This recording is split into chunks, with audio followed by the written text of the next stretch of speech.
Let's talk about blind spots. So I'm going to use a visual metaphor to talk about this. Obviously, blind spots are more about your views on topics or your ability to see different points of view. But I think it's useful to use a visual metaphor. When we're looking at out in the world, we have two kinds of blind spots. We have blind spots caused by the width of our field of view.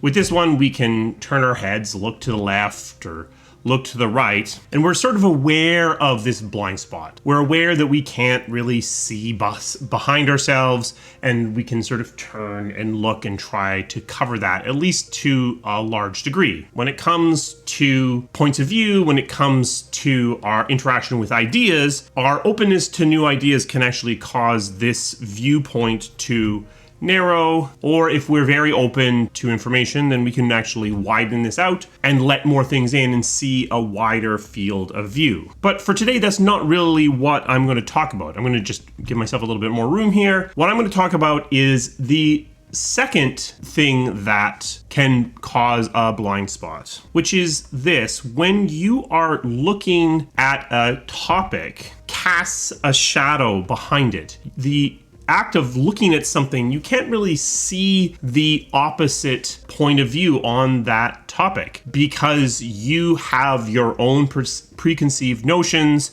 You have your own understanding that you bring to the topic, and it's difficult for you to interact with that topic from a different direction. Let me use what I think is a very relevant example. If you are someone who approaches role-playing games from a very mathematical, optimizing point of view, you like really crunchy, math-heavy rule systems, you really like to optimize the combat, you really like a strategic and tactical gameplay, it can be difficult for you to see a different point of view for people who come to role-playing games. So for you, it might be all about the combat and the optimization and the strategy. For another person, it might be all about storytelling and immersing themselves in a role and not really caring that much about the numbers at all. When you are developing a game, you want to ideally take both of these audiences into account. But if you are coming with this very math-focused approach, the more storytelling group is falling into that shadow, into that blind spot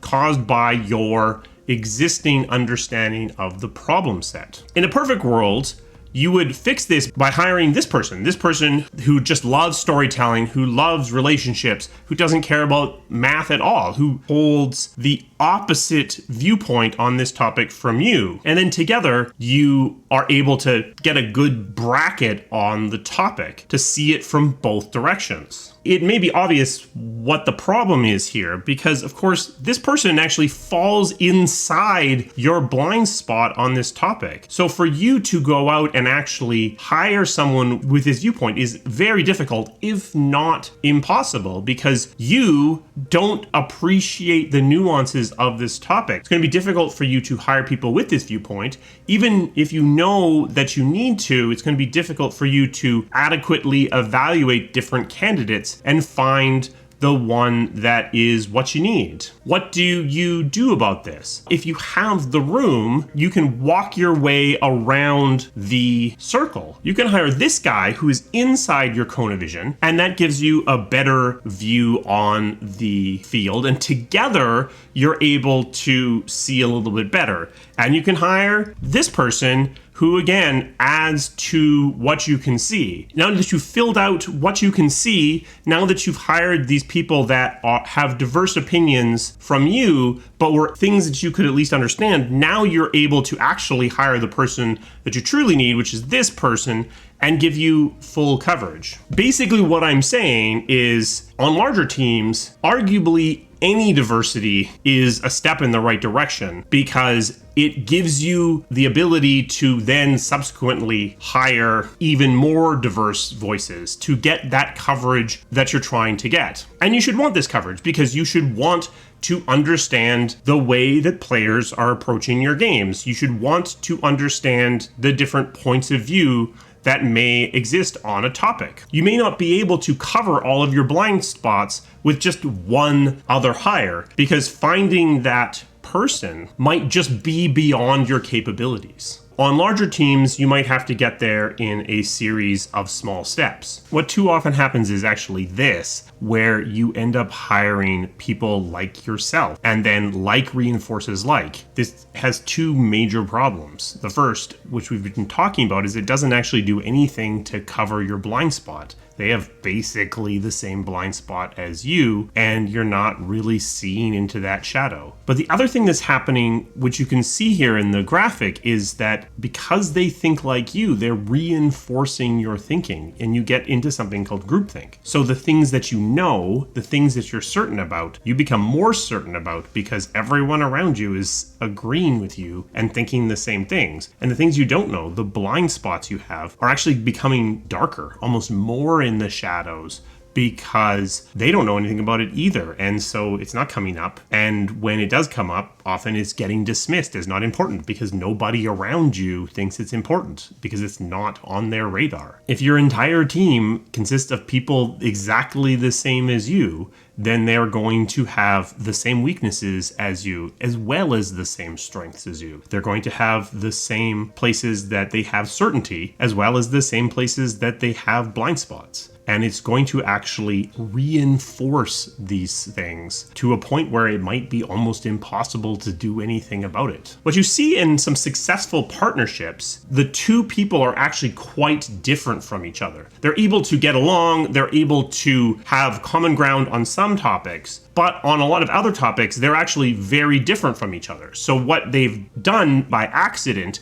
is to create this dichotomy where they're covering a lot of topics through their differences. And often that happens basically by accident. They were colleagues or friends for other reasons, and as they've moved into a new space, their differences are coming to the forefront, but that's actually giving them power. If you just have two partners that are exactly the same, it makes you even stronger about the things that you are good at, but it doesn't cover your weaknesses. A very long time ago, I talked about knowing your strengths and knowing your weaknesses. And in that video, what I said is that I don't actually believe often in trying to fix your weaknesses. I believe in doubling down on your strengths and using people to cover your weaknesses. And that's what this is really about. It's not about no longer being a math-focused RPG player. It's about trying to find someone who isn't that, who can provide the balance to your viewpoint and give you a more rounded overall view of the total topic. One of the things I do believe for people who are in production is that part of your role is to have as broad of a view on a topic as possible. This goes back to specialization. If you are a designer in charge of combat balance, it's probably fairly desirable to have a pretty narrow cone of view on the topic of math and numbers and balancing your combat system. Whereas for the people in production and the people in charge of the overall synthesis of the combat system, it's more important to be able to see more possible viewpoints. This metaphor isn't perfect, but it offers what I see as potentially a problem that we have trying to find diversity, is that we have difficulty hiring people who are opposites to us.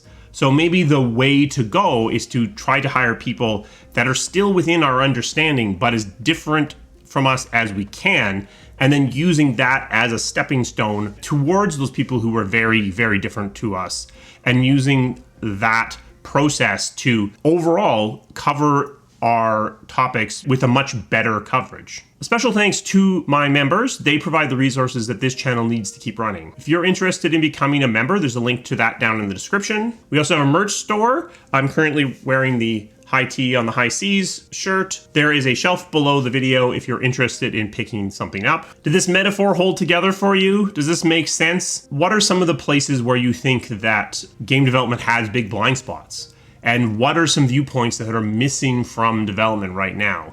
Let me know that down in the comments.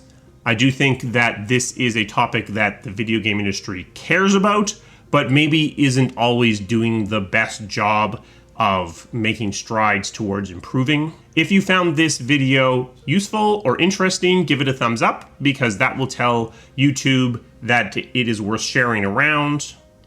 I will see you again soon. Thank you.